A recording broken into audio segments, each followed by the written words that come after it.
wabarakatuh. Waalaikumsalam warahmatullahi wabarakatuh. Perkenalkan, nama aku Adam Aditya Hidayat. Di sini aku selaku Ketua Pelaksana BPTIP 3. Jadi untuk semua teman-teman dimohon kerjasamanya ya untuk fokus di Zoom malam hari ini karena kan ada beberapa hal yang harus kita sampaikan juga. Terus untuk ada jika ada yang belum jelas, kalian bisa tanyakan juga ke tim aku yang bakalan mempresentasikan beberapa hal yang harus dilakukan di BPTIP 3. Mungkin eh, itu aja, nanti aku serahin ke divisi acara yaitu Mas Andi. Terima kasih. Sama-sama.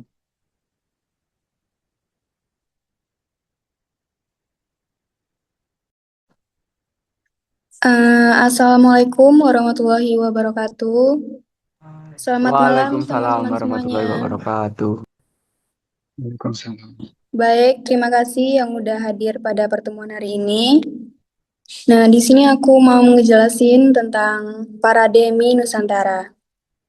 Next.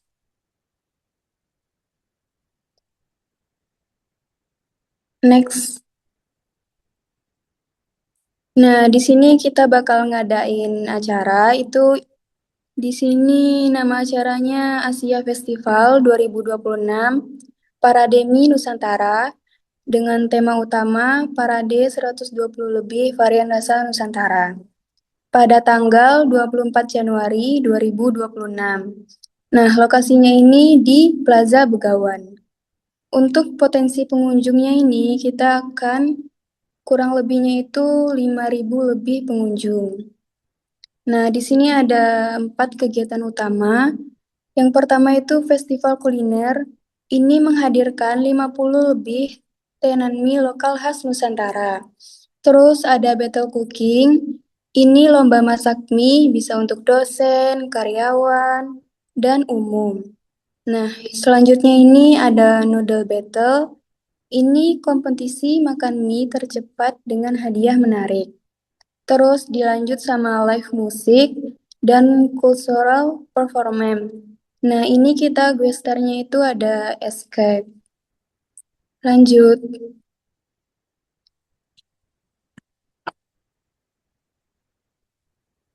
Nah, di sini ada karakteristik audiennya.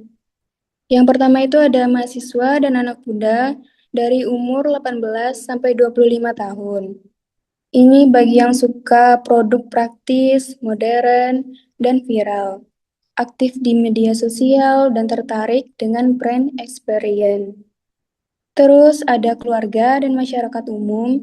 Ini sekitar berusia 25 sampai 50 tahun. Nah, ini yang mencari hiburan sekaligus pengalaman kuliner bersama keluarga. Terus ada ibu rumah tangga. Di sini sekitar umur 30 sampai 45 tahun. Nah, ini pengambil keputusan utama untuk pembelian kebutuhan rumah tangga dan produk makanan. Selanjutnya ada siswa SMA atau SMK. Nah, ini umurnya dari 15 sampai 18 tahun. Untuk generasi digital yang cepat membentuk tren dan terlibat aktif di media sosial. Lanjut. Nah, di sini untuk rundown-nya ya teman-teman. Nah, teman-teman bisa datang itu jam 9 sebelum acara dimulai. Nah, ini kita mulai acaranya itu jam 9:05 sampai jam 9:30. Itu ada pembukaan acara, yaitu ada opening tari, MC, dan sambutan. Nah, di sini ada jam 9:30 sampai jam 10. Itu ada noodle battle yang tadi, yang kita bakal ngadain lomba makan mie tercepat. Nah, selanjutnya ada Bakti Luhur Show, terus dilanjut dengan Cooking Battle. Nah, ini tuh ada 2 batch 1 dan batch 2. Nah, ditambah itu sama penampilan dari Bakti Luhur Show. Nah, setelah itu kita ada isomanya, Isomanya itu kurang lebih 1 jam. Terus dilanjut dengan awarding cooking battle. Terus ini jam 1 sampai jam 3 itu ada sponsor time. Ini bagi teman-teman Tenanmi kita bakal ngadain sponsor time. Nah, terus dilanjut dengan stage activity. Di sini ada asmik, keroncong, live musik, teater, dan sendra tari. Nah, setelah itu kita ada isoma lagi, kurang lebih setengah jam. Nah, setelah itu kita bakal ngadain awarding Best Innovation. Setelah itu bakal ada penganugerahan Rektor Muri dan dilanjut dengan penampilan dari Escape. Setelah itu kita closing. Lanjut. Nah, di sini kita ada pembagian zona. Zonanya itu ada 3, zona A, dan zona B, dan zona C. Nah, zona A ini adalah zona barat. Zona A berisi sajian mie dari wilayah barat Indonesia. Ini meliputi Aceh, Sumatera Utara, Sumatera Barat, Riau, Jambi, Sumatera Selatan, Bangka Belitung, dan Lampung. Nah, ciri khas kuliner di zona ini adalah rasa yang kuat, kaya rempah, dan aromatik. Lanjut ini zona B atau zona Jawa. Nah, ini menghadirkan berbagai jenis mie khas Pulau Jawa, mulai dari Banten hingga Banyuwangi. Cita rasanya cenderung seimbang ke gurih, sedikit manis, dan ringan di lidah. Hidangan ini seperti bakmi Jawa, mie kocok Bandung, mie letek, dan mie ongklok. Ini menjadi ciri khas zona ini dan merepresentasikan kekayaan kuliner Jawa yang familiar dan hangat. Nah, selanjutnya ada zona C atau timur. Nah, zona C ini menyajikan mie dari wilayah timur Indonesia. Ini mencakup Bali, Kalimantan, Sulawesi, Maluku, hingga Papua. Nah, mie dari daerah ini umumnya memiliki karakter yang segar, kaya bumbu, dan sering berbasis seafood. Contoh hidangannya itu seperti mie titi, mie cakalang, dan berbagai mie kuah kuning menjadi penanda cita rasa timur yang unik dan berwarna. Selanjutnya bakal dijelasin sama teman saya.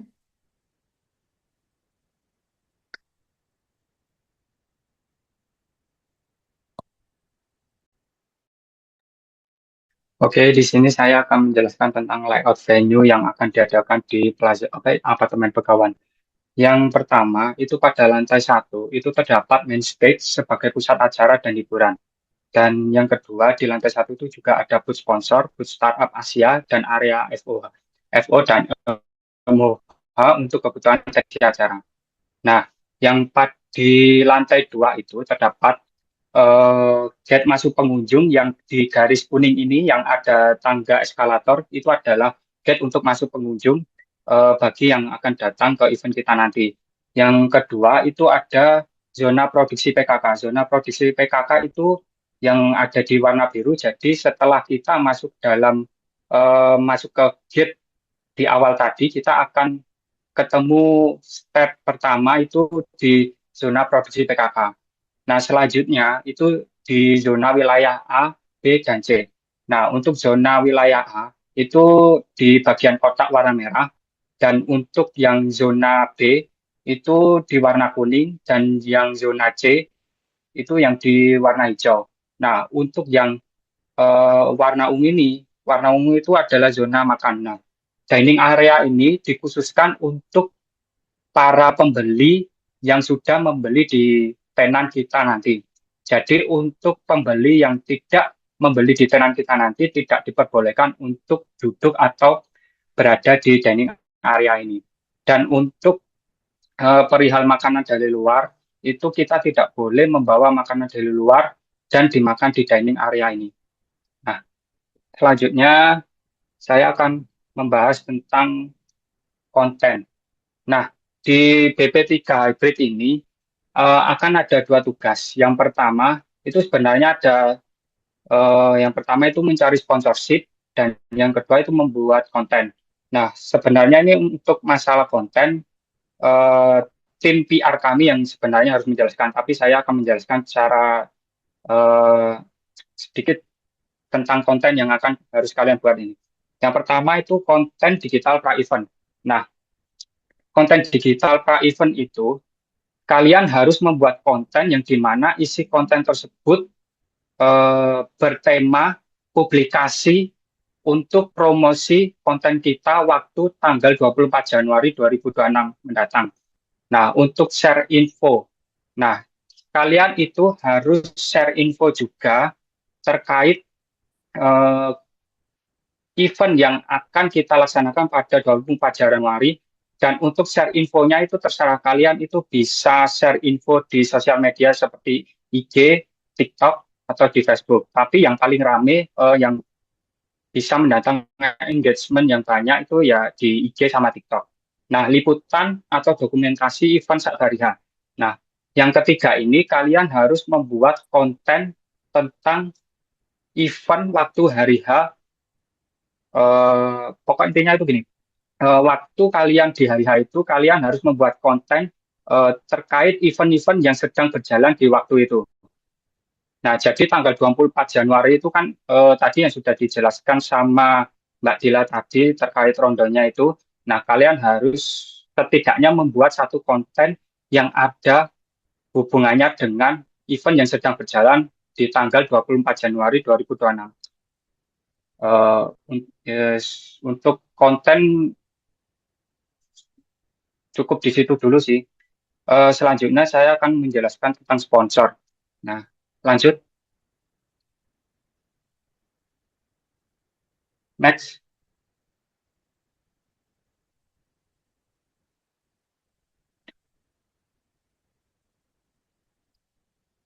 Eh, Oke. Sebenarnya untuk slide sponsor ini sebenarnya harus ada. Cuma ini mungkin kesalahan teknis dari teman kami, Kak. Saya akan menjelaskan sedikit tentang tugas kalian yang kedua, yaitu mencari sponsor. Nah, setiap kelompok itu diminta untuk mencari sponsor masing-masing. Yang kedua, sponsor yang akan kalian cari itu berupa brand lokal, UMKM, atau komunikasi yang masih relevan. Dan yang ketiga, sponsor yang akan kalian cari itu bisa berupa barang atau support produk. Kalau fresh money itu lebih baik juga. Dan yang keempat, itu semua desain materi sponsor seperti logo di banner atau dekorasi wajib dikonsultasikan ke panitia sebelum dipasang. Jadi, semisal ada sponsor yang dari kalian meminta logo untuk dicantumkan ke poster kita, kalian harus konsultasi terlebih dahulu kepada tim event BP3. Nah, setiap kelompok itu wajib melaporkan nama sponsor, bentuk sponsor, dan bukti komunikasi kepada panitia untuk pendataan dan validasi. Nah, jika ada yang perlu ditanyakan terkait sponsor, nanti kalian bisa menghubungi tim sponsor kami yang namanya Bagas. Nah, ini slide-nya. Nah, ini yang seperti yang saya jelaskan tadi. Nah, tugas kalian yang kedua itu mencari sponsor. Nah, untuk sponsor ini diwajibkan kalian harus mencari, tapi yang namanya sponsor kita tidak tahu nanti bakal sukses apa enggak. Jadi, setidaknya kalian harus melaporkan nama sponsor sebagai tugas kalian. Dan yang kedua, itu kalian harus mengirimkan bukti komunikasi kepada panitia untuk pendataan dan validasi bahwa kalian itu sudah mencari sponsor untuk tugas kalian nanti. Dan untuk kontak person masalah sponsor, nanti kalian bisa mengirimnya ke nomor yang tertera di PDF ini, di Mas Bagas, itu bagian sponsor. Mungkin cukup itu dulu sih yang bisa saya jelaskan terkait sponsor. Mungkin ada yang perlu ditanyakan terkait sponsor. Nah, oh ya, ini saya jelaskan dulu. Masalah sponsorship ini ada tiga jenis sponsorship. Yang pertama itu paket partisipasi. Nah, paket partisipasi ini seharga 1.500.000. Nah, paket partisipasi ini dia hanya memberikan benefit logo usaha yang tercantum di banner. Dan yang kedua itu paket pendukung. Paket pendukung ini harganya 3 juta. Nah, benefit yang didapatkan oleh sponsorship paket pendukung ini yang pertama logo usaha tampil di backdrop panggung utama. Dan yang kedua itu publikasi media sosial Asia Festival. Jadi nanti bakal ada 1 kali posting untuk sponsor yang sudah kalian cari dan 1 kali tag akun sponsor. Nah, yang ketiga itu paket utama. Paket utama ini harganya 4,5 juta. Nah, paket utama ini kalian akan mendapatkan 3 benefit. Yang pertama, logo usaha tampil di backdrop panggung utama dan media sosial resmi acara. Dan yang kedua, adlibs oleh pembawaan acara. Jadi nanti sponsor kalian akan dibawakan oleh acara waktu acara berlangsung. Nah, yang ketiga itu publikasi media sosial Asia Festival. Itu akan mendapatkan 2 kali posting dan tag akun sponsor. Oke, next.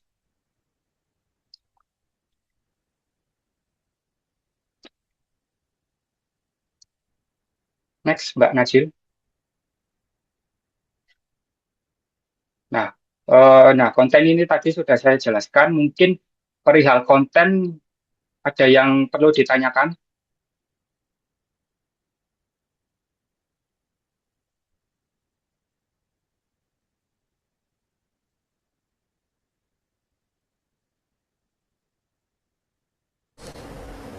Silakan teman-teman online yang mau bertanya.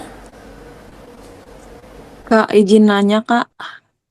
Oke, boleh. Kak, semisal kontennya kan misalnya kita ngambil video tuh video yang sama ya. Cuman Ya, dengan video itu tapi beda konsep. Misalnya yang video yang pertama itu pakai musik A, terus video yang kedua pakai musik B dan kata-katanya beda tuh nggak apa-apa ya, Kak?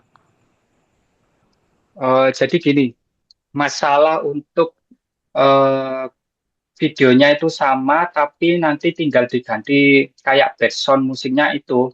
Sebenarnya itu gini, semisal kalau kalian terkendala daerah, katakanlah kalian itu tidak ada di Malang, katakanlah di Jakarta atau di mana ya, kalian boleh menggunakan video eh, yang sama atau enggak itu gini. Nah, seperti referensi konten ini akan berisi perihal footage-footage yang akan kita sediakan untuk bahan konten kalian nanti. Jadi masalah untuk sama tidaknya nanti bisa kalian sesuaikan, tapi sebisa mungkin jangan sama dengan video teman-teman kalian yang lain. Dan masalah musik dan lain-lain, mungkin kalau musik boleh-boleh sama, tapi untuk video kontennya itu kalau bisa jangan sama. Nanti kita akan sediakan footage kayak bahan-bahan dasarnya nanti untuk konten-konten kalian nanti. Untuk masalah konten-konten dasarnya nanti bakal disiapkan oleh tim PR kami yang namanya Mas Fajar. Jadi kalian boleh foto referensi konten ini yang barcode ini. Nah, nanti di situ bakal terdapat semua video-video yang akan kita buat perihal video sebelum event sama waktu event. Jadi nanti masalah bahan video yang akan kalian buat itu nanti, kalian bisa mengambil di referensi konten ini. Nanti disediakan banyak kok untuk konten-konten dasar-dasarnya itu. Apakah sudah menjawab? Baik, siap, Kak. Terima kasih, Kak. Baik, mungkin ada yang perlu ditanyakan lagi. Cukup, Kak. Mungkin untuk teman-teman yang lain.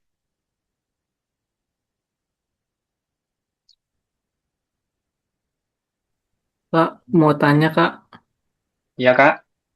untuk pengajuan sponsornya itu terakhir tanggal berapa ya Kak?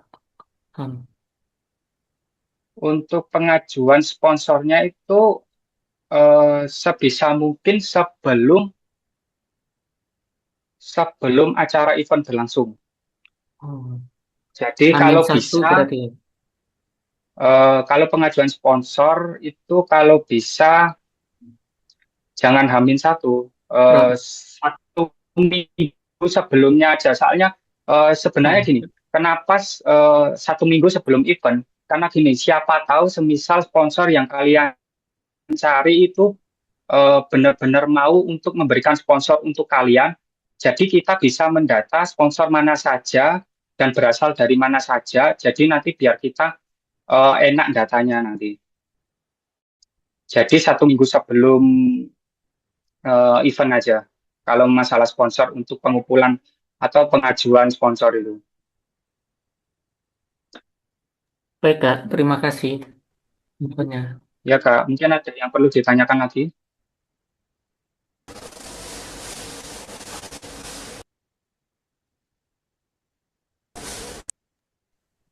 Kak Andi tanya Ya kira-kira Mas El, gimana Mas El?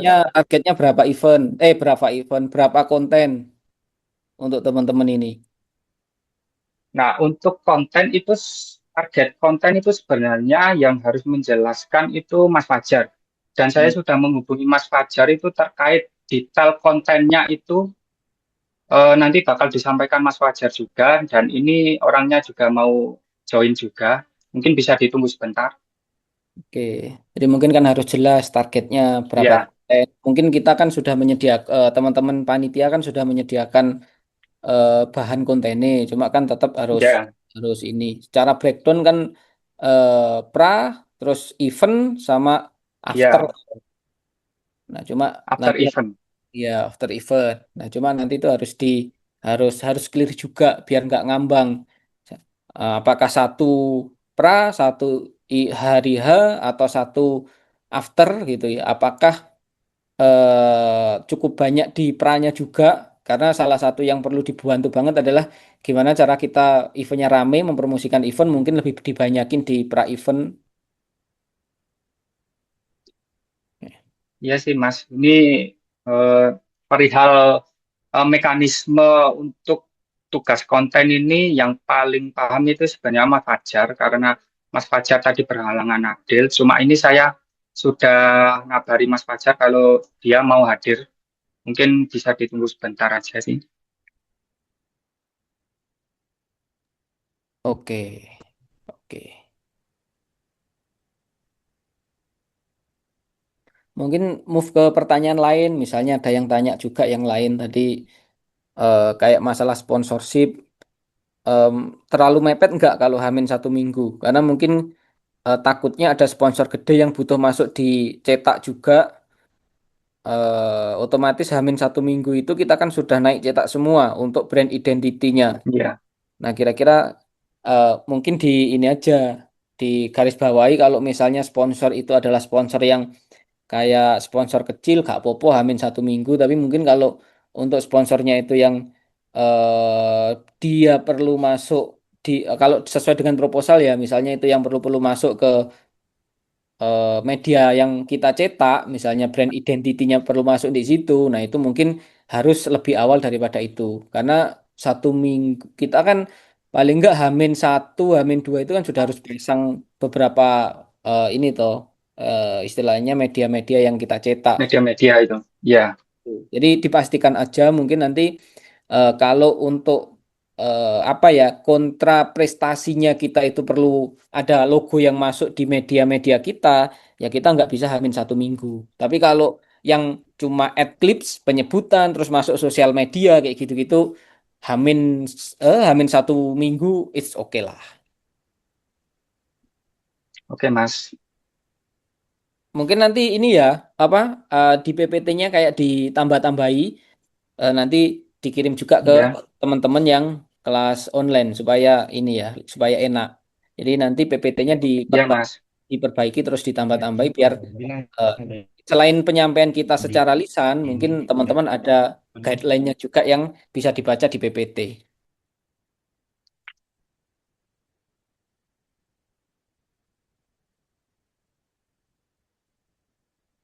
Ini Mas Fajar sepertinya sudah join. Oke.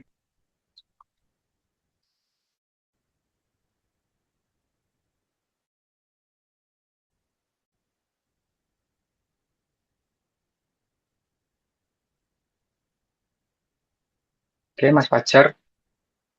Mungkin kalau misal udah join bisa dijelaskan secara detail terkait konten yang harus dibuat oleh tim PPL untuk BP3 kelas hybrid ini.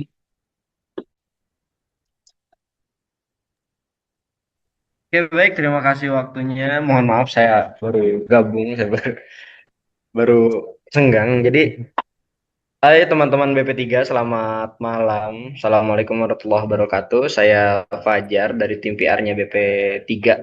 Nah, jadi aku mau jelasin teknis video yang kita buat ini. Ini penting banget karena mulai dari minggu ini kita sama-sama tim BP3 itu bakal melibatkan yang kelas hybrid juga buat sebagai tim konten resmi di event kita. Nah, jadi tenang aja aku buat penjelasannya bakal sesimpel, halus, dan jelas.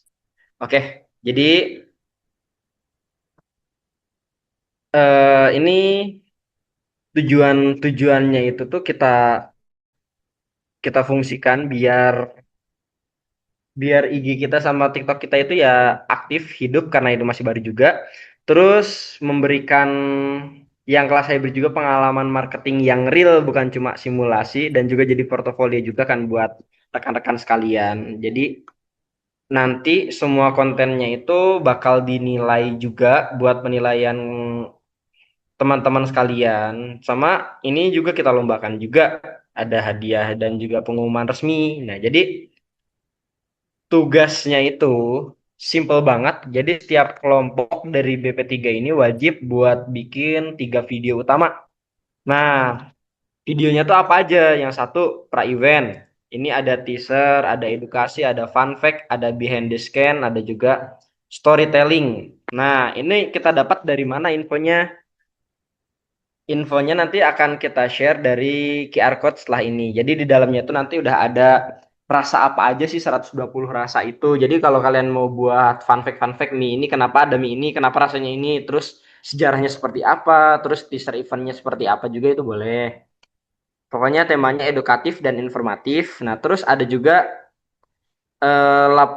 liputan call to action di hari H itu kayak suasana venue-nya kayak gimana, tenanya gimana, atau kalau enggak rondonnya juga boleh gitu. Jangan lupa datang hari ini ada acara apa-apa kayak gitu. Nah, itu buat di hari H. Terus kemudian ada juga pasca event. Ada rekapitulasi, after movie mini, best moment, sama testimoni itu kayak gitu boleh. Nah, jadi 3 konten itu wajib mau bentuknya feed ataupun reels ataupun short itu tidak apa-apa. Kita tidak membatasi. Hanya saja waktunya sebisa mungkin jangan lama-lama, jangan sampai lebih dari 2 menit. Kalau bisa bahkan 1 menit itu sudah cukup. 1 menit cukup, video-video pendek aja nggak apa-apa. Nah, terus buat alur kerjanya itu nanti aku di QR code selain itu akan aku kasih nanti beberapa tema konten, beberapa jenis skrip juga contohnya. Ini masih masih kita sempurnakan. Nah, nanti aku bakal ngasih di sana alurnya kayak gimana, kategorinya, skripnya dan lain sebagainya. Terus nanti kalian mulai produksi kontennya, boleh minta tolong kami buat ngambilin footage-nya juga boleh gitu. Nanti yang edit tetap kalian. Terus kalian upload ke folder, nggak usah ke upload folder sih, langsung upload aja, langsung share di apa di Instagram ataupun TikTok kalian. Jangan lupa ngajak kolaborasi akun kami Asia Fest 2026 dan juga tag akunnya Institut Asia Malang. Nah, terus habis gitu nanti bakal kita review dan untuk pilih konten yang paling engage gitu dari like, comment, subscribe dan lain sebagainya. Jadi nanti pas apa namanya tuh pasca eventnya tuh bisa dibuat rekapitulasi. Nah, jadi kontennya itu bebas banget.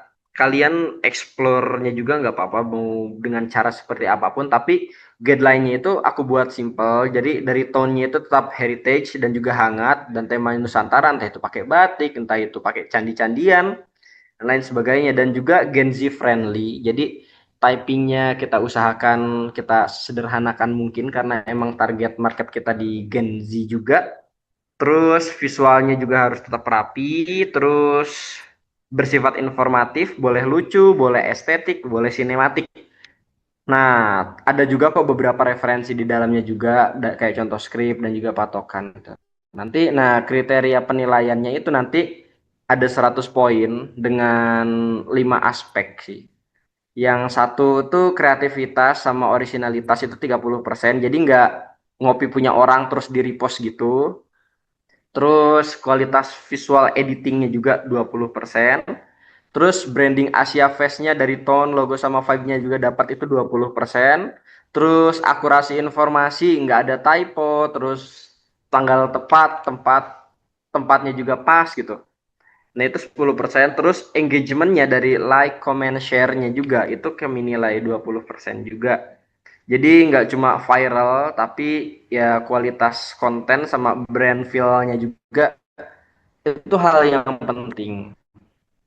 Nah, untuk timeline-nya itu bisa kalian mulai untuk merancang konsepnya akan seperti apa itu dari bulan ini, dan untuk terakhir yang timeline pertama itu harus di sebelum countdown dimulai. Jadi sebelum H-3 itu harus mulai ada pre-eventnya. Terus habis gitu dari H-3 sampai hari H itu ya konten liputannya ataupun konten call to actionnya. Terus habis gitu di tanggal 25 sampai 30 Januari itu konten pasca event. Ya, jadi kalian bisa mencari testimoni dan lain sebagainya. Terus di awal Februari nanti akan kami umumkan juga tentang pemenang ataupun nilai tertingginya. Jadi tetap santai tapi teratur. Untuk formatnya juga ya tadi saya bilang, kalau misalkan fit ya formatnya 9:16, tapi kalau reels ya full, potret ataupun landscape itu tidak masalah. Kayak contohnya nanti awalnya potret terus tahu-tahu rotate your phone jadi landscape, itu tidak masalah juga, nggak apa-apa. Terus harus original karya kelompok dan tidak boleh mengandung unsur sara, vulgar atau menjelekan, baik tenan, baik kampus ataupun tempat dan sebagainya. Terus logo Asia Fest yang disertakan di situ juga tetap dipakai. Nah, dan deadline harus dipenuhi. Gitu saja. Jadi itu yang bisa kami sampaikan terkait konten. Jadi teman-teman BP3, aku harap kalian bisa tetap enjoy meskipun hybrid ya, dan explore kreativitas sebanyak mungkin. Jadi konten kalian akan jadi wajah Asia Fest juga di media sosial. Jadi bikinlah versi terbaik kalian. Kalau ada yang bingung konsep atau mau nanya ide atau butuh skrip spesifik, boleh langsung chat aja di akun officialnya Asia Fest. Kita bareng-bareng bikin Asia Fest itu jadi rame, estetik, dan memorable. Oke, terima kasih banyak dan selamat berkarya teman-teman.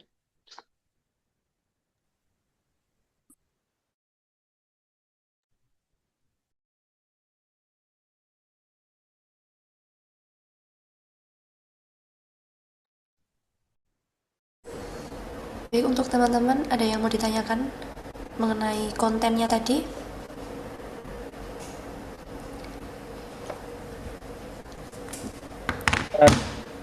Mas Fajar banyak dong. Kak Fajar. Halo.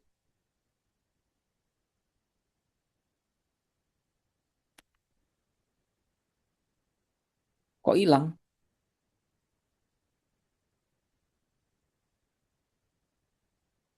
Bro Fajar?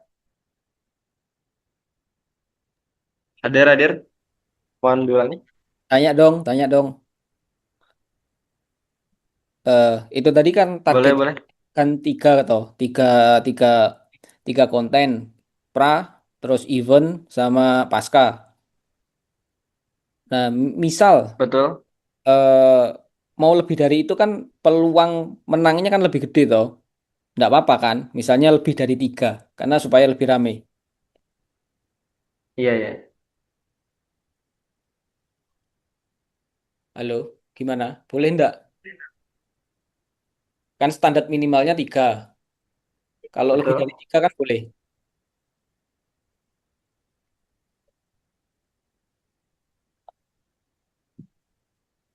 Sebentar.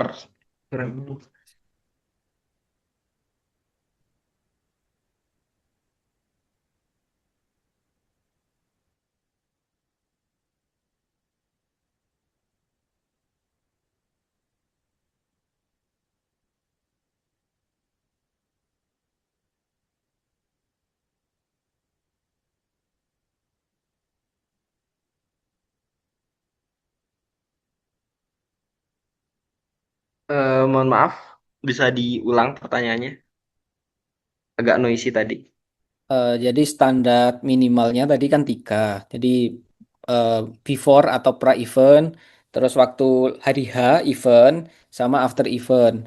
Nah, misalnya teman-teman ini upload lebih dari 3, misalnya di sebelum event atau pra-eventnya itu bikin 2 atau 3 lah, kayak gitu kan tetap enggak apa-apa toh, kan gitu, untuk bantuin promosi. Dan semakin banyak upload kan semakin banyak potensi untuk eh, menang karena kan kita ada kompetisinya juga katanya tadi. Ya, betul. Jadi 3 itu wajibnya. Cuma kan untuk di BP3 sendiri itu bisa menjadikan tugas wajib mingguan. Jadi kayak contohnya seminggu satu konten itu kami persilakan karena kan tergantung di dosen pembimbingnya juga. Cuma yang kami wajibkan itu 3 dan kalau misalkan lebih itu ya lebih baik karena kan dari engage-nya juga kemungkinan mereka buat menang dan nilainya lebih baik juga kan lebih besar juga gitu. Karena kan yang kami nilai juga dari engage-nya juga dari like, comment dan juga share. Jadi kalau misalkan video yang dibuat mungkin yang pertama dirasa kurang, kan pasti bisa membuat lagi gitu. Atau ada feeds yang lebih informatif lagi kan lebih menarik juga. Semakin banyak yang dibuat dan semakin banyak mendapatkan engage, maka akan kami hitung juga itu sebagai penilaian untuk Oke, terima mendapatkan kasih. hadiah nantinya. Tuh, Terima kasih, terima kasih. sama-sama.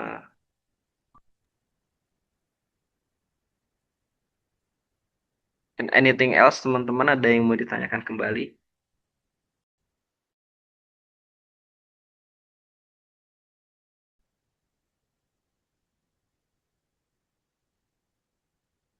Halo, Andi.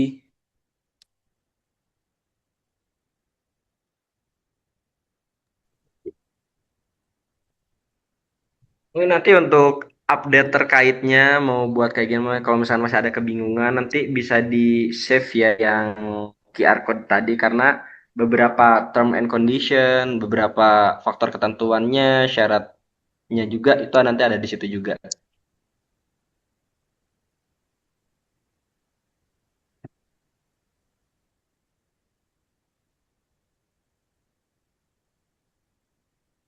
Oke, oke. Mungkin ada pertanyaan lain, teman-teman. Andi boleh di take over lagi. Misalnya mungkin ada pertanyaan-pertanyaan lain terkait sponsorship atau apapun itu penjelasan tentang event tadi. Eh, untuk sponsor sudah saya jelaskan, tapi mungkin kalau semisal ada teman-teman yang masih bingung perihal sponsor nanti, bisa ditanyakan sekarang aja sih. Jadi takutnya nanti eh, kesulitan kalian ke belakangnya. Jadi mumpung kita Zoom bareng-bareng, jadi mungkin dari teman-teman yang masih belum paham terkait sponsorship itu bisa ditanyakan langsung.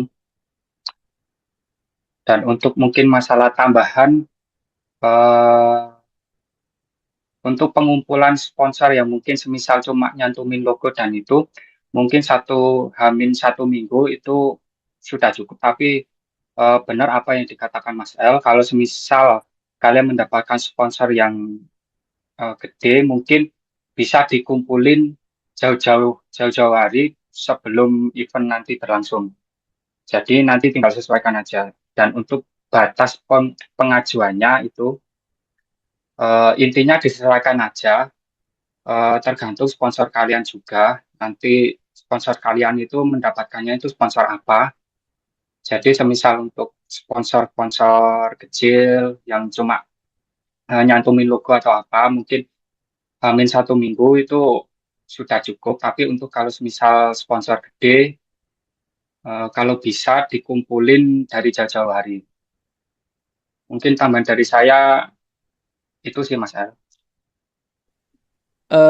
Fajar, untuk yang apa ya, storytellingnya event ini ada nggak di kamu?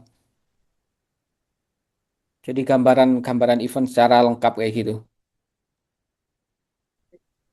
Di QR code tadi itu, mohon izin jawab, di QR code tadi itu nanti kami sertakan di situ ada berbagai macam proposal sama apa namanya tuh, sama exposure dari event tersebut apa. Jadi latar belakang saya garis besarnya itu penjelasannya ada ada di info Asia Fest di situ tuh.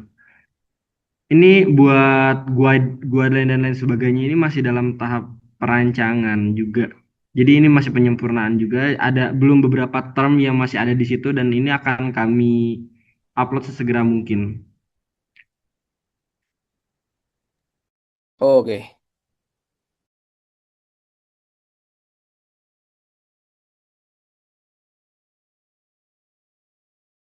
Izin bertanya.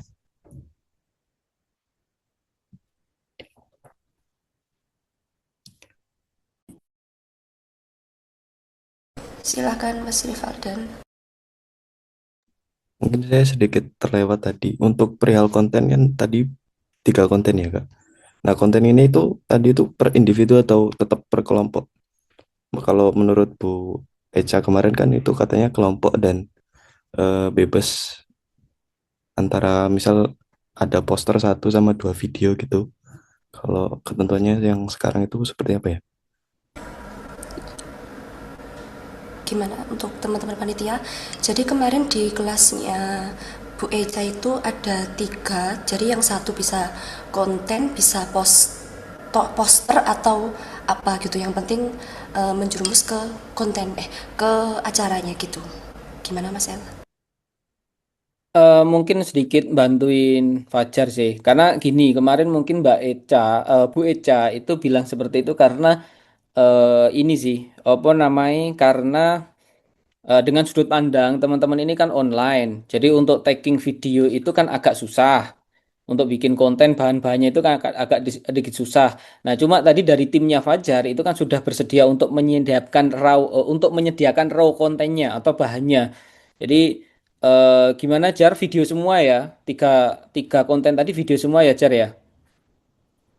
Eh, Enggak Mas, jadi kami bebas kan mau feed boleh, mau poster boleh.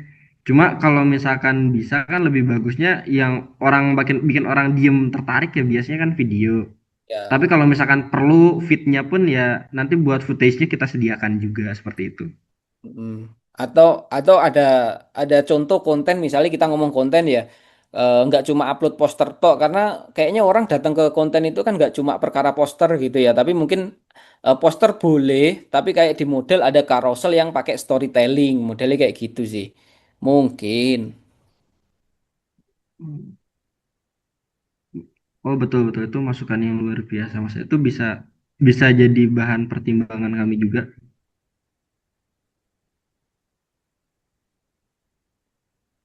Oh karena ini kelas yang ini yang tidak bisa membuat video langsung di lokasi juga, itu ide yang bagus, itu bisa dijadikan referensi buat teman-teman juga.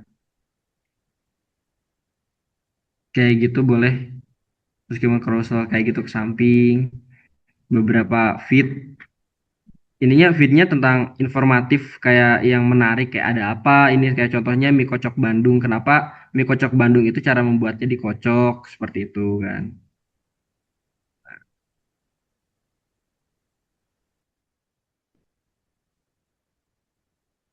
Bagaimana Mas Rivaldan, apakah sudah terjawab pertanyaannya? Oh, berarti tadi bikin feed gitu ya. Berarti feed sama 2 lainnya video gitu ya, kayak. Betul. Atau Jadi misalkan yang ini itu yang dari kami ini teknisnya lomba. Jadi kita wajibkan kalau misalkan yang dari Miss Eca ataupun Bu Eca itu tugas. tapi dua-duanya masih harus dijalankan gitu.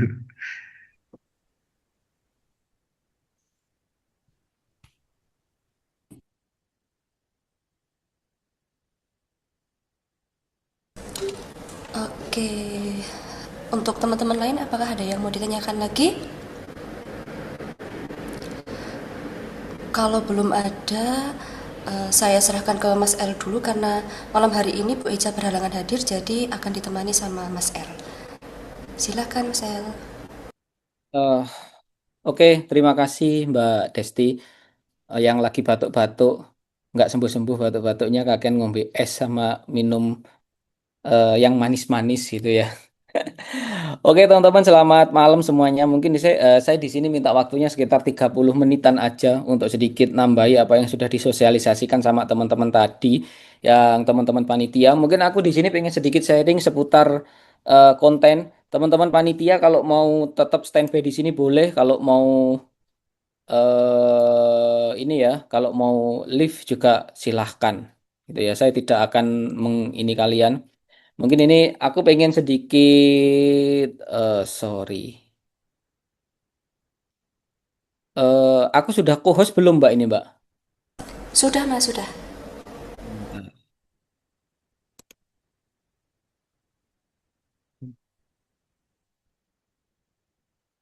Aku pengen sedikit sharing aja tentang perkontenan karena sekalian teman-teman tadi ada ini ya, teman-teman Oppo namanya, teman-teman tadi kan sempat sharing seputar tugasnya teman-teman di bidang konten. Nah, kebetulan kemarin saya diminta tolong Miss Echa atau Bu Echa untuk sedikit banyak sharing tentang how to creating the event content kayak gitu. Eh, jadi mungkin hari ini aku pengen sedikit sharing tentang masalah perkontenan. Oke. Oke teman-teman, perkenalkan nama saya Mas L, atau biasanya kalau di teman-teman intinya nama saya Elif gitu ya. Atau kalau di kampus itu biasanya teman-teman manggilnya Mas L, makanya dari teman-teman dari divisi acara manggilnya Mas L kayak gitu, karena memang kalau teman-teman offline yang kebetulan saya hampir tiap hari ketemu di kampus itu manggilnya Mas L gitu. Nah di Institut Asia Malang saya itu ngapain sih? Nah di Institut Asia Malang saya membawai satu divisi, namanya itu adalah Divisi Inovasi dan Pengembangan Digital atau MDS. Jadi kalau teman-teman itu follow Instagram, TikTok, YouTube nya Asia, itu ada orang yang dibalik konten-kontennya Institut Asia Malang itu adalah salah satunya saya. Nah gitu ya. Cuma saya dibantu oleh beberapa tim yang ada di balik layarnya Institut Asia Malang. Cuma ya secara garis besar untuk yang mikiri konsep, untuk yang mikiri konsep campaign-nya kayak apa, mau bikin konten yang seperti apa, handling sosial medianya seperti apa, itu ya bisa dibilang saya gitu ya. Bukan sombong tapi ya memang begitulah adanya gitu. Terus selain itu juga salah satu dosen pengajar teman-teman untuk mata kuliah Business Innovation and Digital Marketing. Jadi mungkin untuk teman-teman yang jurusan manajemen nanti beberapa kali bisa sih ketemu saya untuk mata kuliah tertentu. Mungkin yang bersifat digital marketing, bisnis ini ya kayak bisnis innovation, terus digital bisnis, terus untuk mata kuliah konten dan copywriting, mungkin kalau ada nanti gitu ya. Biasanya itu yang membawakan saya. Kalau nggak Pak Hari. Jadi kalau biasanya mata kuliah tentang digital marketing, inovasi itu kalau di Institut Asia Malang biasanya yang dosen yang mengampu itu dua. Kalau nggak saya Pak Hari Kurniawan. Terus kalau bisa dibilang konten kreator juga, meskipun bukan seleb, tapi ya punya akun Instagram, punya akun TikTok yang followernya lumayan, meskipun itu isinya jualan. Dan nggak usah di follow. Karena kalau kamu follow, harus wajib check out di keranjang kuning. Karena saya afiliator alias bakul, bukan influencer yang suka joget-joget, nyari follower kayak gitu-gitu, bukan. Tapi lebih banyak afiliator teman-teman.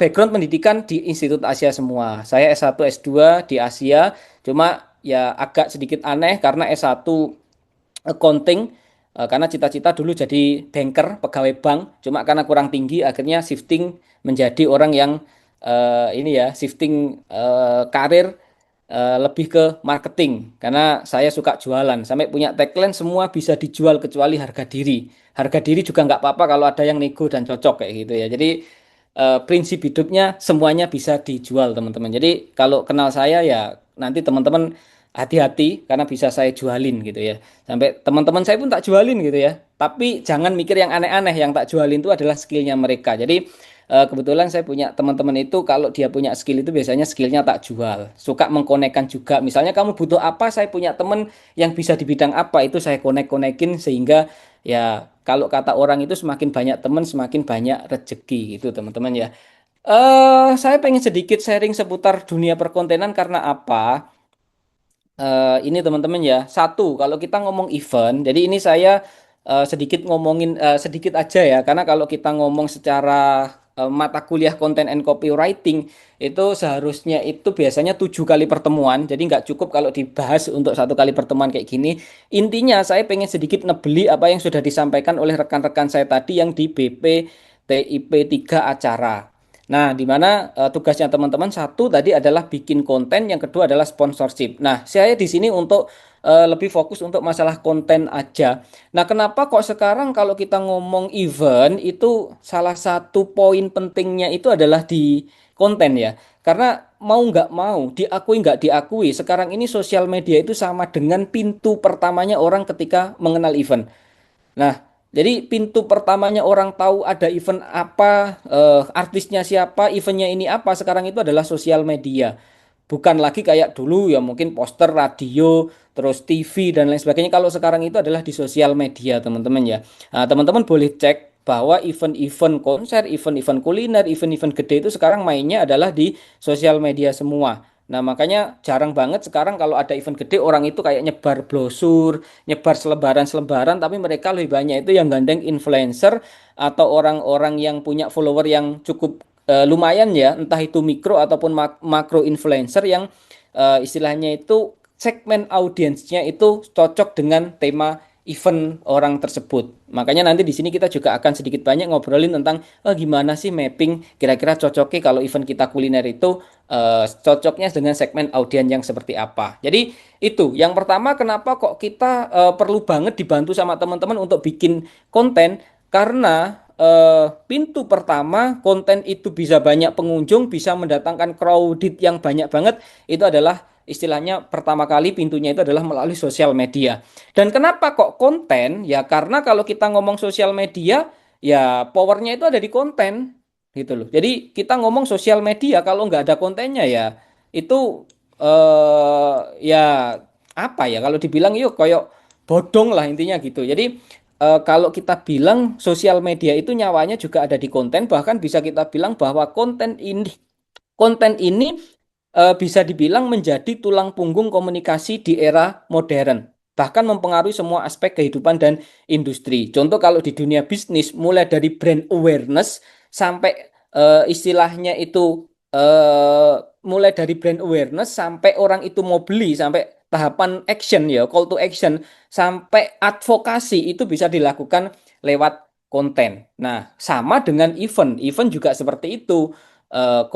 Istilahnya juga bisa intinya nyawanya itu juga ada di situ. Nah, seperti yang saya bilang tadi, kalau kita ngomong konten, ya istilahnya tadi kan ada yang tanya, Mas boleh nggak kalau cuma pasang poster tok kayak gitu? Ya mungkin dari Miss Eca, dari Bu Eca kemarin nggak dilarang sih. Cuma kalau kita ngomong idealnya gitu ya. Kalau kita ngomong idealnya itu ya kalau cuma poster tok, kayaknya orang sekarang skip deh. Kalau cuma lihat poster terus kayak opo sih kayak gitu. Jadi intinya kalau kita bilang orang itu datang ke event bukan karena poster tapi karena cerita dan pengalaman yang mereka lihat di konten. Jadi makanya tadi dari Bro Fajar kita minta tolong untuk disediakan kayak deskripsi atau storytelling dari event kita itu kayak kayak apa. Parademi Nusantara itu apa sih kayak gitu loh. Karena kalau cuma poster dilihat oh apa sih gitu. Tapi orang untuk menimbulkan keinginan untuk datang itu ya kecil banget kalau cuma poster kayak gini. Nah, kalau teman-teman tadi kan ini kontennya kan dilombakan. Jadi karena dilombakan ya sebisa mungkin creating kontennya itu agak sedikit yang rodok niat lah intinya kayak gitu.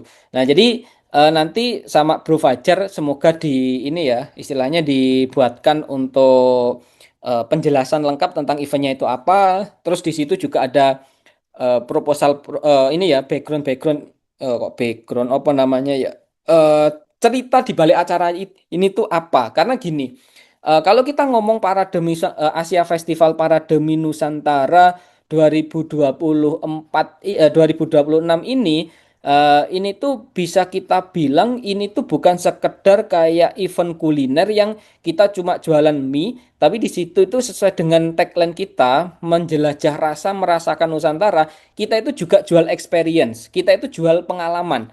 Kalau kita ngomong event kuliner, banyak event kuliner. Tapi selain event kuliner, orang bisa makan mie. Di situ kita itu juga menjual pengalaman bahwa ini loh ada event kuliner yang menarik. Menariknya apa? Di sini ada kurang lebih sekitar 120 plus varian mie. Tapi ternyata varian mie ini nggak cuma varian koyo mie yang mie dikasih sosis, mie topping telur, mie topping ayam. Tapi di sini itu adalah sebuah mie yang dikolaborasikan dengan masakan Nusantara. Di mana masakan Nusantara ini kan kalau kita tilik dari sejarahnya, wah luar biasa gitu ya. Makanya nanti teman-teman yang di BP3 yang bisnis itu mereka itu sudah punya cerita-cerita menarik yang bisa diceritakan ke audiens-audiens yang datang ke situ. Jadi mereka itu nggak cuma sekedar makan mie, tapi mereka tahu cerita-cerita atau backstory atau storytelling dari tiap-tiap rasa yang ada di situ. Jadi misalnya kemarin ada yang ngomong mie apa ya kayak mie dari Magelang. Nah, di mana mie dari Magelang ini ternyata resepnya itu ditemukan ketika ada orang yang lagi semedi. Ternyata dari semedi itu akhirnya menemukan resep. Nah, jadi ada cerita-cerita di balik seperti itu. Terus ada juga kayak mie yang kemarin tuh saya lihat itu kayak dari Siantar gitu ya. Ada kayak mie pangsit Siantar. Nah, ternyata itu tuh dibawa oleh ini ya kayak orang Cina yang berlayar ke Indonesia, terus akhirnya menjadi salah satu kuliner yang ada di sana. Jadi di setiap masing-masing masakan itu nanti ada backstory-nya. Nah, itu yang mungkin harus ditonjolkan teman-teman dalam membuat konten nanti. Nggak cuma kayak sekedar, oh ini loh ada event mie, tapi lebih dalam lagi. Bahwa orang datang ke situ nggak cuma dapat makan mie kenyang pulang, tapi mereka juga dapat experience, dapat pengalaman, dapat cerita-cerita tentang dibalik rasa Nusantara itu tadi, teman-teman. Nah, kalau untuk kegiatannya tadi sudah dijelaskan sama teman-teman yang sosialisasi tadi ya. Jadi intinya eh, kenapa kok tadi saya bilang kalau bisa bukan cuma sekedar poster ya, karena kalau poster itu dia nggak menceritakan apa-apa, cuma menceritakan itu ada event mie Parade Nusantara, tapi teman-teman harus lebih menggali gitu ya. Misalnya di konsep carousel, teman-teman boleh kok misalnya kayak eh, carousel slide-slide gitu, tapi teman-teman juga harus pakai storytelling. Misalnya depannya slide satu, tahu nggak sih kena rahasia di balik masakan ini kayak gitu. Masakan misalnya mie ada salah satu menu ya kayak tadi mie letek atau opo itu mie letek yang dari daerah Jogja gitu ya. Nah, ternyata pada tahun sekian itu ada seorang ini bernama bla bla bla bla bla bla. Nah, ini waktu itu ketika di daerahnya mengalami perang dan terjadi apa ya istilahnya itu kayak kekurangan makanan. Nah, dia harus terpaksa bersemedi untuk mencari wangsit gimana caranya mengatasi hal tersebut. Nah, akhirnya dari wangsit itu, nah ini aku cerita ele-elean gitu ya. Maksudnya cerita ngawur-ngawuran ini saya. Tapi paling enggak ini bisa teman-teman contoh tapi gunakan cerita yang valid. Kalau tadi aku ngarang. Nah, jadi misalnya slide selanjutnya. Nah, ternyata dari hasil itu dari hasil semedinya dia menerima wangsit dari dewa ternyata ada sebuah eh, pohon yang bisa dimasak jadi mie dan ternyata itu namanya adalah mie dan kalau mie letek Jawa misalnya kayak gitu dan kalau kamu pengen makan mie letek Jawa silahkan datang ke Parade Mie Nusantara contoh kayak gitu loh yang saya maksud bahwa bukan cuma sekedar poster tapi di situ kita juga bisa ngasih storytelling supaya orang lebih tertarik. Karena kalau cuma poster, spend time orang di sosial media sekarang itu kayak cuma 3 sampai 6 detik. Kalau info yang kita kasih itu terlalu mainstream, ya wes skip orang, nggak mau nonton kayak gitu. Nah, jadi itu teman-teman. Jadi intinya jangan sekedar poster di-share, tapi istilahnya kita juga harus bisa creating konten, creating value yang lebih untuk di konten kita. Terus tadi secara garis besar tujuan teman-teman bikin konten itu ya ini gitu ya. Satu, awareness, kedua engagement, ketiga itu adalah conversion. Nah, makanya kalau bisa itu nanti kita minta tolong di Hamin eventnya itu kalau bisa teman-teman bantuinnya lebih dari satu event, satu konten meskipun ya kewajibannya tadi cuma satu konten, tapi kalau bisa lebih dari satu itu nanti nilai plus. Nanti saya negokan ke Bu Eca bahwa kalau teman-teman uploadnya lebih dari satu konten di hari main atau di pra-event, itu nanti tak negokan ke Bu Eca nilainya lebih. Karena satu, yang paling kita butuhkan adalah awareness teman-teman. Yaitu bikin orang tahu. Karena eh, keberhasilan suatu event itu ya seberapa banyak orang tahu gitu. Semakin banyak orang tahu, itu semakin bagus. Meskipun belum tentu orang itu datang. Tapi paling enggak dia bisa cerita. Misalnya ada Mbak Desti gitu ya. Oh, ternyata tahu ada event. Oh, ternyata ini loh. Ada event namanya Asia Festival Parade Mie Nusantara. Tapi Mbak Desti di Jakarta. Terus Mbak Desti cerita-cerita karo temennya di Malang, akhirnya dia mau datang. Nah, itu contoh, semakin banyak orang tahu itu semakin bagus. Makanya ini yang kita titik beratkan adalah di pra event, yaitu untuk membangun awareness-nya itu tadi. Terus yang kedua kalau bisa ya engagement. Jadi kalau kita ngomong formula konten, kita menyesuaikan dengan marketing funnel ya. Jadi ada konsep AIDA gitu ya. Eh, Sesuaikan dengan itu aja. Yang pertama awareness, terus ini ya interest, dan seterusnya sampai action. Actionnya itu apa? Ya conversion itu, gitu. Eh, jadi semakin banyak konten semakin bagus di pra event. Nanti saya negokan ke Bu Eca untuk supaya lebih banyak. Nah, teman-teman, mungkin saya pengen sedikit cerita tentang strateginya aja, karena biar nggak panjang-panjang ya. Saya tadi janjinya cuma 30 menitan. Strateginya apa sih kalau kita ngomongin tentang konten event? Yang pertama pasti tadi sudah dijelaskan juga sama teman-teman di kepanitiaan itu adalah pertama itu pasti kita tadi sudah itu ya sudah menentukan tujuannya apa, untuk awareness kah, untuk engagement kah, atau untuk call to action. Nah, setelah itu kita perlu banget tahu tentang target audience. Kalau kita ngomong audiens, nggak usah saya bahas panjang-panjang lah. Saya yakin teman-teman sudah paham karena sudah semester 3.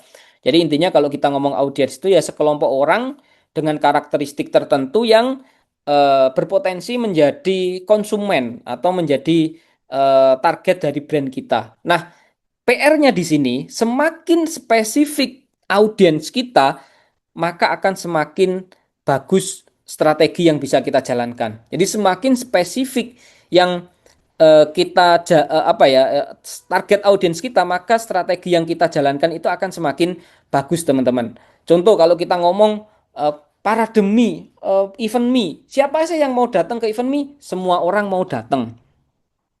Karena saya yakin hampir semua orang Indonesia itu suka yang namanya makanan mie. Mulai dari anak-anak SD, SMP, SMA, sampai orang tua. Nah, itu saya yakin suka mie. Tapi, gitu ya, kalau kita ngomong target audiens kan nggak bisa kayak gitu. Bisa kita kerucutkan.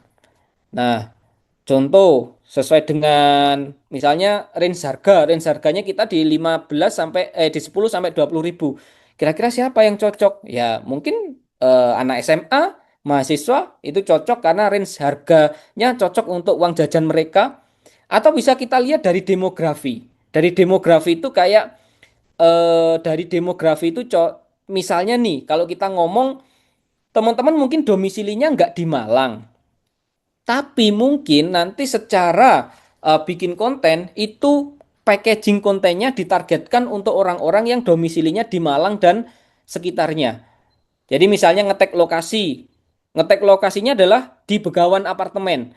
Jadi nanti kalau teman-teman upload konten, itu kalau di sosial media itu kan ada tag lokasi nih. Tag lokasi itu kan bisa ngetek lokasi tertentu. Nah, itu supaya mempertinggi potensi untuk menjangkau orang-orang sekitar atau local reach-nya, nah teman-teman itu boleh, teman-teman itu kami sarankan untuk istilahnya ngeteki lokasinya adalah ngeteki lokasi yang ada di Malang. Jadi misalnya boleh Institut Asia, boleh Begawan Apartemen. Kami sarankan kayak lebih di Begawan Apartemen. Jadi supaya apa? Secara demografi itu konten nanti disarankan untuk orang-orang yang ada di Malang dan sekitar. Terus kita lihat juga bisa dari psikografinya. Kalau kita ngomong psikografinya itu kesukaan mereka itu apa? Misalnya apakah mereka ini food hunter kah atau orang-orang yang modele FOMO-an lah kayak gitu. Atau mungkin dari background ini ya, karakteristiknya misalnya kayak keluarga, dari segi umur misalnya kita lihat ini ada anak muda sama Gen Z, atau malah kita bisa kerucutkan ke komunitas-komunitas tertentu. Jadi misalnya komunitas seni, kopi, street food kayak gitu-gitu juga bisa banget. Jadi itu penting supaya nanti kita bisa memilih juga platform mana yang mau kita pakai. Karena dengan tahu target audiensnya, kita bisa menentukan platform sosial media yang tepat. Meskipun tadi sudah dibahas juga sih. Nah, jadi saya nggak akan bahas secara rinci ini karena penjelasannya detail banget. Intinya tadi kan sudah dijelaskan juga kalau kita ngomong target audiens kita dan typical me kita dan typical me-nya dan typical event kita kayaknya memang paling cocok ya di dua platform ini. Satu Instagram, satu adalah TikTok. Kalau mau main Facebook juga boleh. Nah, cuma kalau Facebook itu biasanya kita hanya menjangkau ke komunitas-komunitas. Jadi misalnya teman-teman mau share ke poster ke komunitas-komunitas kuliner, ya boleh sih. Tapi ya nilai plus sih, tapi ya kayaknya lebih banyak nanti kita main di Instagram atau TikTok. Kenapa kok Instagram gitu ya? Kenapa kok Instagram? Satu, kalau kita lihat Instagram ini kan visual based banget ya. Jadi kalau teman-teman itu ngupload makanan-makanan yang estetik, foto-foto makanan kayak gitu, oke. Jadi karena kalau kita lihat awal berkembangnya Instagram, kita balik lagi ke tahun 2013, 2012, itu Instagram kan tempat sharing foto. Jadi belum ada masih tempat untuk sharing foto ya. Jadi kalau kita mau kirim foto-foto yang estetik itu di situ gitu ya.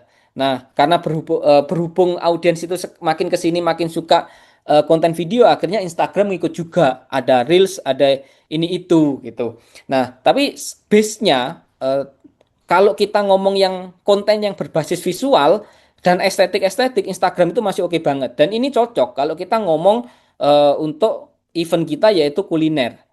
Karena orang kadang kalau ngelihatin ini ya, ngelihatin foto-foto makanan yang dikasih cerita tipis-tipis, model carousel, itu biasanya orang suka gitu. Terus yang kedua TikTok. Kenapa kok TikTok? Karena gini, untuk orang yang belum punya personal branding, TikTok ini cocok banget. Ya, jadi algoritma TikTok ini kalau tak bilang itu dia itu sangat fair. Sangat fair itu maksudnya adalah algoritma TikTok itu tidak berbasis follower, tapi dia berbasis konten. Contoh saya ini kan mengelola 6 akun TikTok. Akun TikToknya Asia, akun TikToknya saya sendiri yang tadi followernya 15.000. Terus selain itu saya punya 3 akun TikTok lagi yang ada yang untuk personal branding, ada juga yang untuk nyampah. Dan di setiap akun TikTok saya tadi, semuanya itu sudah ada video yang FYP itu yang nonton lebih dari 1 juta. Teman-teman boleh cek akun TikTok saya yang followernya cuma 1.400 yang Elif CG. Nah, itu tuh ada beberapa video yang sampai 1 juta, ada yang ratusan ribu yang nonton. Padahal follower saya itu cuma sekitar 1.400-an. Nah, itu contoh bahwa algoritma TikTok itu paling fair dibandingkan media sosial yang lain. Jadi untuk kita yang pengen membangun engagement supaya reach dari event kita itu gede atau jangkauan dari event kita itu gede, salah satu platform yang paling cocok ya TikTok. Karena teman-teman nggak perlu follower yang gede. Yang penting kontenmu menarik, yang penting kontenmu bagus. Nah itu berpotensi untuk FYP dan naik dan banyak yang nonton kayak gitu. Makanya ada dua platform ini yang kita sarankan, satu TikTok, satu Instagram. Instagram ini cocok kalau untuk etalase makanan online lah. Kayak gitu. Jadi ini kalau kita ngomong secara pemilihan platform. Terus yang ketiga itu yang selanjutnya adalah masalah content production. Nah, kalau kita ngomong content production, sebenarnya saya selalu bikin analogi sesimpel ini. Kita bikin konten itu kayak orang masak. Orang masak itu bisa jadi makanan yang enak itu apa sih yang perlu kita perhatikan? Nah, yang perlu kita perhatikan ya pasti kalau kita ngomong masakan kenapa kok enak? Ya ada beberapa faktor. Misalnya satu dari bahan dasarnya. Nah, contoh kalau saya ngomong analogi stick ini, bahan dasar stick itu apa sih? Daging. Nah, berarti untuk menghasilkan masakan yang menarik, yang enak, dagingnya harus daging yang bagus. Yang kedua adalah seasoning. Seasoning itu adalah bumbu-bumbunya. Karena sebagus apapun dagingmu, kalau bumbunya gak masuk, kasinen, kepedesen, kayak gitu-gitu, nggak oke juga. Nggak akan jadi makanan yang oke. Terus ada kondimen. Kondimen itu adalah ada pendamping-pendampingnya. Pendamping-pendampingnya itu ya misalnya kayak kentang kayak gitu-gitu supaya kita lebih kenyang. Bisa nasi gitu ya. Kalau orang Indonesia makan steak pakai nasi karena orang Indonesia nggak nasi nggak makan. Gitu. Sudah makan steak 2 potong, kalau belum ada nasinya berarti nggak makan gitu ya. Nah cuma karena ini analogi ya kentang nggak apa-apa lah. Teknik memasaknya harus bagus. Karena misalnya kita ngomong stick well done, tapi untuk yang kokinya itu nggak tahu well done itu kayak gimana atau bukan dimasakin koki, hancur lah itu masakanmu. Sama yang terakhir itu kondimen. Kondimen itu ya kayak yang mempercantik gitu loh ya. Kadang ada yang bisa dimakan, ada yang nggak bisa dimakan, tapi itu bisa menggugah selera orang untuk segera makan karena dilihat tampilannya itu menarik. Nah, contoh kalau kita masukkan ke konten, nah sama dengan konten. Ketika kita pengen bikin konten, memproduksi konten yang menarik, kita juga harus punya bahan-bahan yang bagus. Contoh kalau kita ngomong eh, untuk event kita nanti, teman-teman ya harus punya bahan-bahan foto, video, animasi atau apapun itu yang menarik. Nah, makanya nanti saya akan mencoba mempressure Kak Fajar tadi supaya bisa menyediakan bahan-bahan yang menarik untuk kontennya teman-teman. Gitu. Nah, terus yang kedua adalah narasi atau inilah isi dari konten. Karena misal sudah disediakan bahan yang bagus, tapi bahan itu diupload mentahan tanpa dikasih narasi, tanpa dikasih voice over, cuma dikasih musik jedak jeduk deng deng deng deng deng deng deng. Lah, orang langsung nonton itu apa? Maksudnya ini apa? Apa yang membuat saya harus nonton kontenmu itu apa? Kayak gitu loh. Jadi harus ada copywriting atau storytelling yang menarik. Kalau kita ngomong konsep copywriting, teman-teman carilah nanti metode-metode eh, copywriting. Misal kita ngomong ada metode yang namanya BAB, Before After Bridge. Jadi sebelum tahu event ini, aku tuh misalnya kita ngomong sebelum aku ngelihat sebelum aku tahu event ini, aku tuh underestimate kalau ada masakan mie yang bisa dikolaborasikan dengan Nusantara. Oh, ternyata ada ini. Akhirnya aku jadi seperti ini. Ada juga metode namanya PAS. PAS itu kayak Problem Attention Solution. Pengen makan mie Nusantara, tapi kok eh, kejauhan misalnya pengen makan mie pangsit Siantar tapi nggak punya budget untuk ke Siantar, solusinya adalah di event ini misalnya kayak gitu loh, problem agitation solution. Nanti coba di eh, pakai GPT, jadi nanti coba pakai OGPT ya, karena kalau saya jelaskan satu persatu saya yakin nggak dicatat juga gitu ya.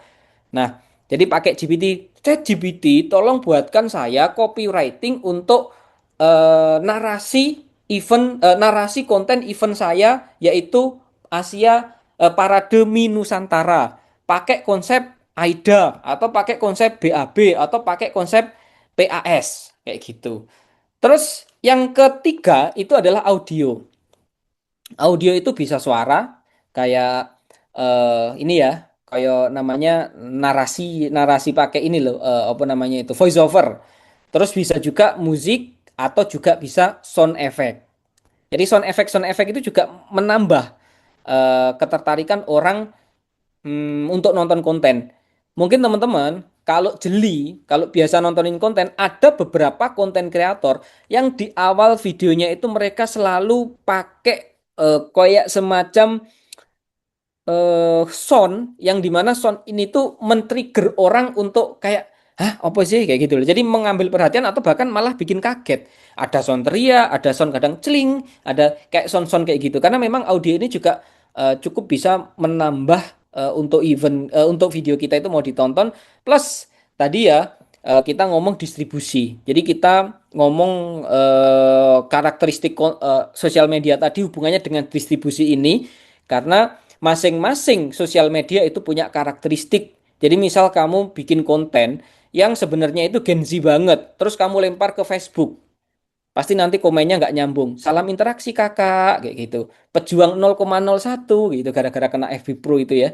Nah, jadi itu contoh bahwa eh, distribusinya juga harus di platform yang tepat. Ini gambarannya aja gitu teman-teman. Nah, tadi juga sudah dibahas sama ini sudah dibahas sama teman-teman panitia. Jadi jadi intinya secara garis besar itu nanti akan ada 3 konten eh, yaitu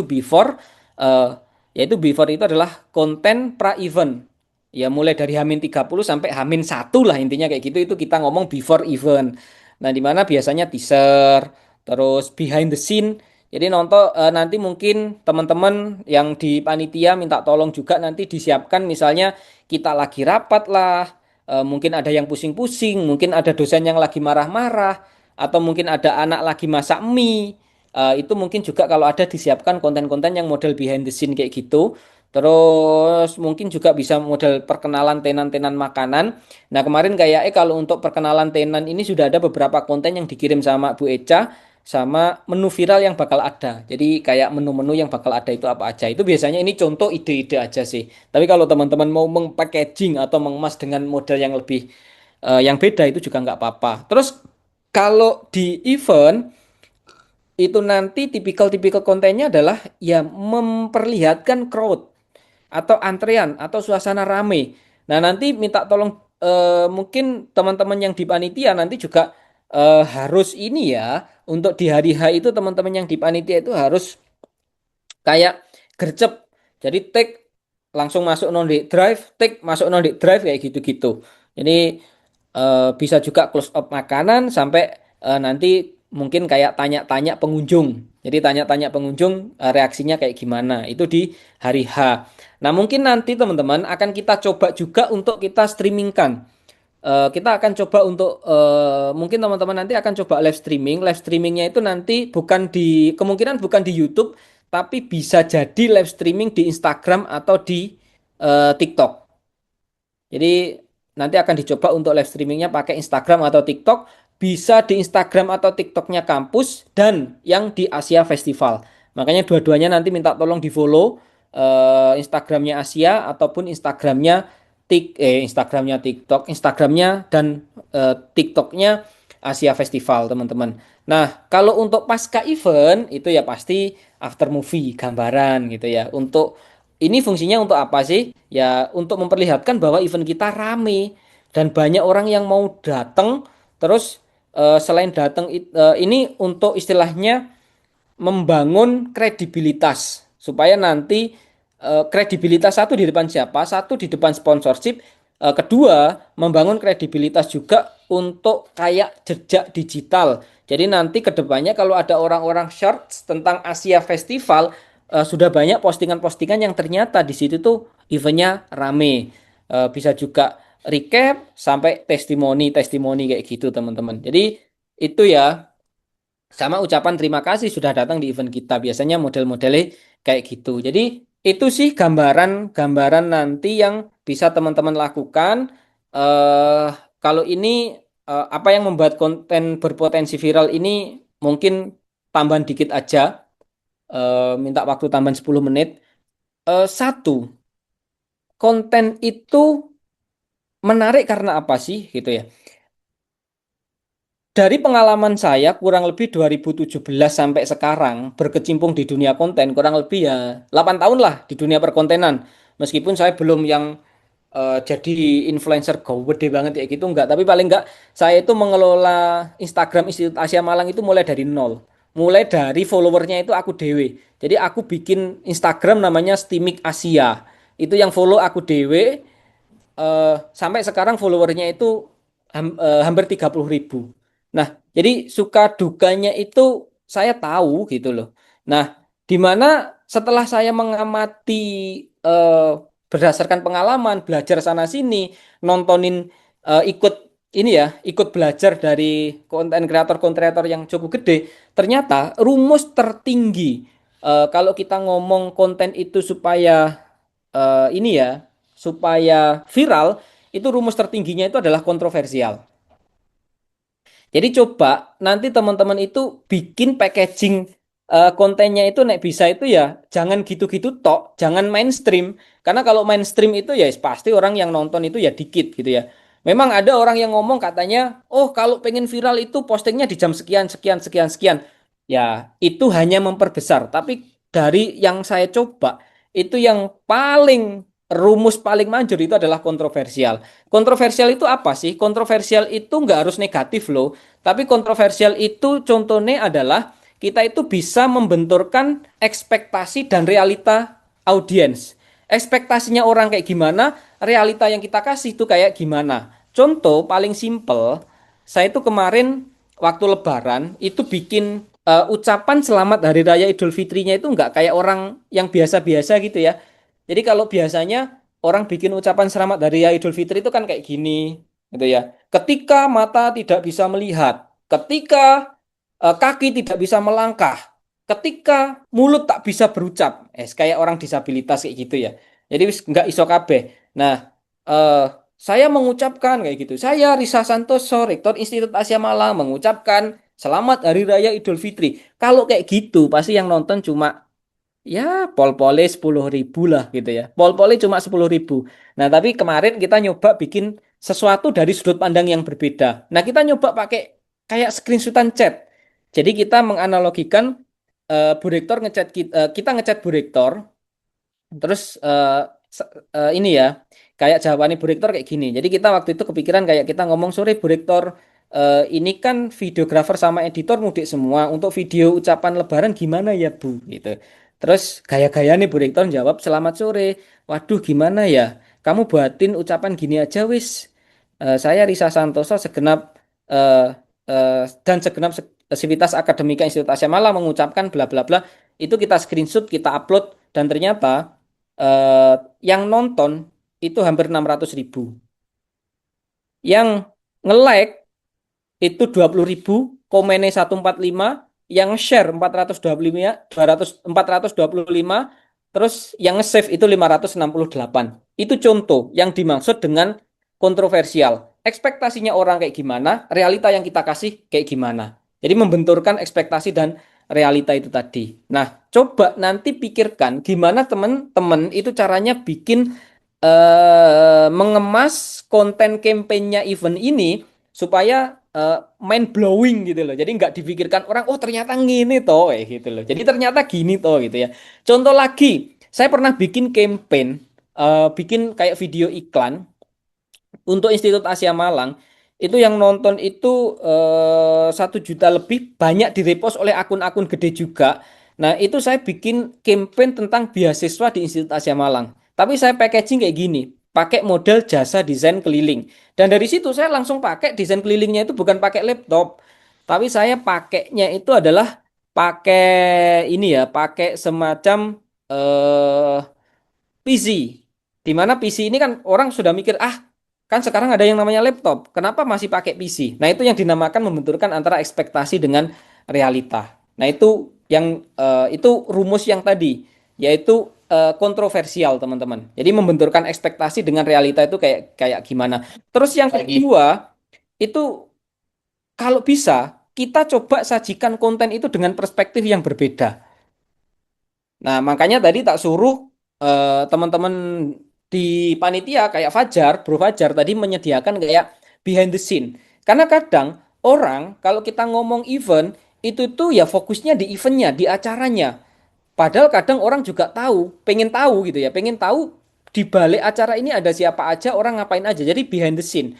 Kadang susahnya panitia itu juga bisa jadi sesuatu yang viral. Jadi menyajikan sesuatu dari perspektif yang berbeda. Contoh, ini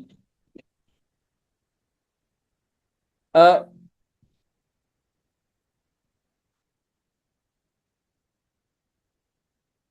kedengeran eh, eh, kedengeran audionya. Belum, Mas. Oh, nggak apa-apa, nggak usah pakai audio wis berarti wis malam gitu ya. Tapi intinya saya nemu video kakek-kakek yang dia itu ikutan TikTok yang gini-gini tuh loh ya. Nah, itu yang nonton banyak banget jutaan. Nah, gara-gara apa? Ekspektasinya orang yang bisa bikin TikTok kayak gini itu hanya anak-anak muda, tapi ternyata ada kakek-kakek kayak gini. Nah, itu juga dari perspektif yang kayak gitu itu bisa kita bikin. Terus Terima kasih ini kepada Institut Asia. ini adalah wisudanya Asia. Nah, kita memberikan perspektif yang berbeda terhadap audiens. Karena apa? Biasanya kalau kita ngomong wisuda, itu yang ngasih sambutan itu kan ya orangnya serius, pakai toga, terus kayak ya dia itu wisudawan terbaik. Enggak, ini saya ngambilnya malah ada anak yang selengean gitu modelnya. Dan yang nonton banyak banget teman-teman. Jadi itu yang kedua, yang satu tadi kalau bisa kontroversial, nggak harus negatif ya. Kontroversial itu nggak harus negatif. Intinya kalau kita ngomong kontroversial itu adalah membenturkan ekspektasi orang dengan realita yang ada. Yang kedua, menyajikan konten dari perspektif yang berbeda. Yang ketiga, gunakan hook yang menarik. Hook itu adalah beberapa detik awal kata-kata yang bisa membuat orang itu berhenti untuk nonton. Percuma kalau misalnya teman Nah, sama yang contoh itu ini ya. percuma kalau misalnya teman sama yang julit-julitan nih. Nah, ini saya pernah bikin intinya nanti silahkan di ini ya, silahkan dicek di TikToknya Asia. Nah, ini adalah salah satu videonya Bu Rektor yang dia itu waktu sambutan wisuda dia ngomong percuma kalau misalnya temenan sama yang julit-julitan. Baru ngasih penjelasan tentang eh, statement tersebut. Tapi statement ini saya jadikan hook supaya orang mau berhenti dan nonton video tersebut. Makanya kalau teman-teman nanti bikin konten, coba pikirkan hook-hook yang menarik supaya teman-teman itu supaya audiens itu mau berhenti untuk nonton videonya teman-teman. Contoh kalau kita ngomong hook itu ya banyak sih model hook itu ya ada statistika, ada hook kontroversial misalnya kayak gitu. Jadi misalnya ada naratif hook itu misalnya ternyata ada loh parademi terbesar Semalang Raya, itu agak naratif kalau kita bilang. Terus misalnya eh 60% orang nyesel kalau nggak datang ke ke festival ini, misalnya kayak gitu-gitu. Emang boleh ada festival kuliner yang menyajikan 120 menu Nusantara. Nah, itu contoh yang dinamakan hook. Supaya orang penasaran dan mau berhenti dan mau nonton. Dan mau ngelihat sampai akhir. Nah, itu contoh. Terus yang selanjutnya, kalau teman-teman itu belum punya ini ya, belum punya personal branding, teman-teman itu bisa ngikuti tren. Contoh kemarin saya bikin campaign, eh, bikin iklan, itu tren jemput paksa Loli. Masih ingat kan waktu itu Loli sama Nikita Mirzani itu kan berseteru sampai dia dijemput paksa. Nah itu yang nonton 2 juta teman-teman. Nah itu contoh, karena kita belum punya personal branding, kita ngikut tren itu boleh. Contoh akhir-akhir ini yang lagi rame, misalnya Resbob itu ya, yang menghina suku tertentu. Tapi ya jangan juga kita ikut-ikutan menghina. Tapi dari tren-tren yang seperti ini kita bisa mantau kira-kira tren mana yang cocok untuk event kita. Jadi itu beberapa poin yang bisa kita pakai ketika kita pengen menyajikan konten yang menarik. Nah, itu mungkin yang bisa saya sampaikan karena sebenarnya ini eh, harusnya karena ini hanya introduction untuk nambahi sosialisasinya teman-teman tadi karena sebenarnya kalau kita ngomong konten itu kita nggak cukup dalam waktu yang 1 kali pertemuan karena biasanya kalau sama teman-teman online itu saya biasanya ya 7 kali pertemuan gitu ya membedah tentang konten ini karena ini ya Bill Gates itu pernah bilang bahwa konten is king. Jadi kita mau ngomong marketing tuh kayak gini, kita ngomong algoritma itu kayak gini, kita ngomong mau strategi itu kayak gini, tapi ujung-ujungnya konten adalah eh, rajanya. Jadi entah kita mau jualan, entah kita mau promo event, kita mau apapun, kalau kita ngomong konsep digital marketing, salah satu poin pentingnya adalah di konten.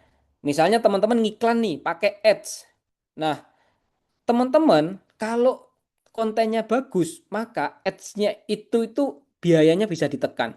Dan unlimitednya budgetmu ketika kontenmu itu nggak berkualitas, terus kamu ngiklan, ujung-ujungnya kamu juga akan boncos. Jadi konten adalah juaranya. Makanya untuk membantu kita mempromosikan event BPTIP3 ini, minta tolong bikin konten sebagus dan semenarik mungkin. Itu mungkin dari saya, Mbak Desti.